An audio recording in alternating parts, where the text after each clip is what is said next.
Well, hello, Church of the Red Door, family, online, all you folks. We're coming to you today because it's a strange time we're living in.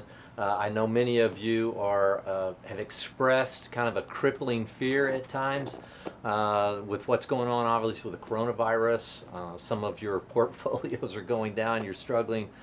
Seeing how you might make it financially. There's just a lot going on, not just in California, not just in the Coachella Valley, not just even in the United States, really globally. And so I wanted to come to you and just talk to you just for a few minutes here this morning. First of all, obviously, I want to give you an update. As many of you know, I think about half of you have opened your email sent out yesterday. The University of California, the chancellor here at University of California, Riverside, has determined that no groups can meet over the size of 15. And so obviously that counts us out. We don't know how long that's going to last. We don't know what that's going to look like. That decision essentially was made for us. Many of you are well aware, you ladies, the breakfast we've decided to cancel. There's a number of reasons. Actually, we're torn. We're extremely torn.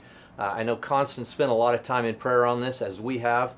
There's one side that says, hey, we're the church. I mean, now should be the time where we are able to gather people and pray with one another and be together during times like this. It almost kind of feels like a revisiting of 9/11 or 2008, some of the kind of traumatic things that have happened globally over the years. And yet now we come together again, and we're not able to come together again. So where's this balance? We feel like we've been on a razor's edge. On one side, we want to reach out to you and love you and gather and pray and worship together. And on the other side, we realize that, especially given our demographic, that many of you are over the age of 60 and at higher risk for contraction, both contraction of the virus and then the complications that result from that. So we've been extremely torn. It's like, Lord, what do we do? Do we gather? Do we not gather? How do we do that? Do we keep in fact, this morning we had a men's study that usually has 70 or so men, and we decided to cancel that to be consistent. We don't know exactly what this is going to look for. Nobody really knows. Are we looking at a month? Are we looking at several months? Are we looking at, possibly even 6 months? We just don't know. I think the pundits don't know. A lot is not known about this virus.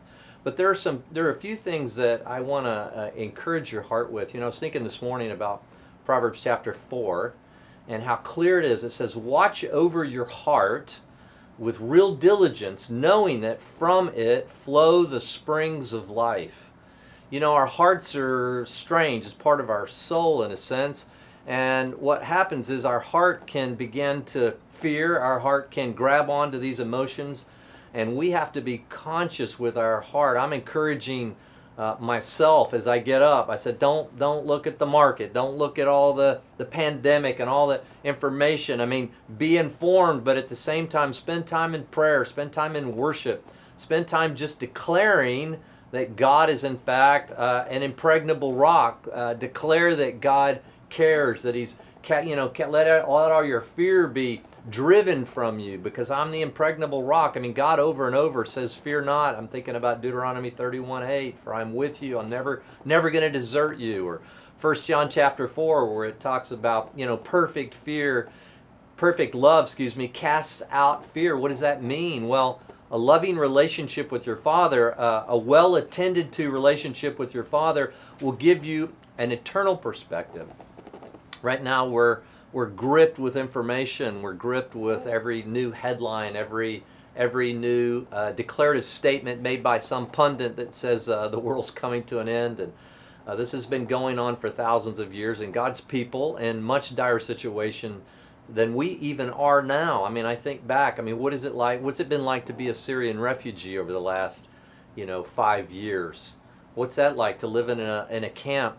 We have Laura and I support some friends. Their parents live right here in the valley, and our church actually supports a couple that's ministering to Syrian refugees. We can't even begin to fathom what they've been feeling for the last number of years. So the message is always the same. Do you know Jesus? Do you know the Father? What's your relationship look like? And take time. I so encourage you, take time. Reach out, first of all, to your Father. Just worship, pray, spend time thinking, spend time in the Word. gather another couple and have them over at your house. So we don't have to gather in large gatherings. Grab a couple, just get together and pray and seek the Lord's face. And then secondly, recognize that this is an unbelievable time for ministry. I'll never forget the 2000 episode. People said, well, that must have been shocking, and giving goes down and all these things happen. I said, it was the greatest time for ministry in the history of my short ministerial life. And over 2 decades, 2008 was amazing. People were all of a sudden aware. 9/11 had a similar effect. People were open to the gospel. They were looking for some kind of comfort. The challenge with this is that it's hard to gather. So what does that mean for us, and what's that look like over the coming weeks? Well, our intention is to come to you every Sunday, as we have, but we're going to have to be online. In fact, from what I understood as of yesterday, no gatherings of over 250 are even being allowed in California right now, if I got my information correct. So our hands are tied on that, but we can spend time. I think what we're going to try to do is just get a couple of us around a table with some coffee, maybe meet you at 9:30 in the mornings on Sunday. You have a cup of coffee, pull up your chair, and we're going to talk about the kingdom. We're going to talk about ministry. We're going to continue to talk about Jesus. This Sunday, I'm going to specifically talk to you about fear and about the challenges that it brings to our own walk, and the amazing things that this incident, this situation we find ourselves in, can do in the core of your soul if you will allow God to do a deep work in you. And I even think, I'm very optimistic for Church at the Red Door. There's no telling what. We may come back much more powerfully than when we had kind of exited stage right here over this last week. I'm excited about the future. And I'll say that again, I'm excited about the future because God's in it. And is God in your future? And if He is, I can tell you that you have, as you can see behind me, you have the cleft of that rock, and His arms are powerful. They will protect you and care for you, and your eternity is set. We have that confidence. Many of your peers, many of your neighbors don't have that same kind of confidence. So folks, now is a glorious time. Ministry is available. People are hungry for answers. Let me tell you something. We have that answer, and His name is Jesus. So anyway, we're hoping that you gather with us, a live stream on 9:30 on Sunday, or we will have it archived as well if you can't make it exactly at that time. We're going to continue to give you updates over the course of the coming weeks and give you a sense of what's going on.